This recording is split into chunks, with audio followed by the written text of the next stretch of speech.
তা আমাদের নবীজি জিজ্ঞাসা করবে, আল্লাহ হিসাব কিতাব কিভাবে নিবেন? তা আল্লাহ বলে, সবারটা যেরকম নিব এরকমই নিব। তা আমাদের নবীজি বলবে, যদি সবার সামনে আমার উম্মতের হিসাব কিতাব নেন তাইলে তো আমি তো লজ্জিত হয়ে যাব, কেননা আমার উম্মত তো দুনিয়াতে গুনাহ করছে, আমি তো লজ্জায় পড়ে যাব।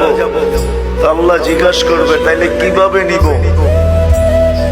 তো নবীজি বলবেন যে আমাকে নিতে দেন, আমি আলাদা ভাবে নেই। আল্লাহ প্রশ্ন করবে, আপনাকে যদি নিতে দেই তো আপনিও তো আপনার উম্মতের গুনাহগুলা দেখবেন, তখনও তো আপনার চেহারাটা লজ্জায় ছোট হয়ে যাবে যে তোমরা আমার উম্মত হয়ে এই গুনাহ করলা, তো করলা কি কইরা, ঠিক না? সত্য তো? আল্লাহ জবাব দিবে, বন্ধু ওয়াদা, আপনার চেহারা আমি লজ্জিত করব না, বিদায় আপনার উম্মতের হিসাব কিতাব নিব আমি বটে, কারো সামনে না, আপনার সামনেও না, আমি পর্দার ভিতরে নিয়ে নিব, আপনাকেও জানতে দিব না, কাউকে জানতে দিব না।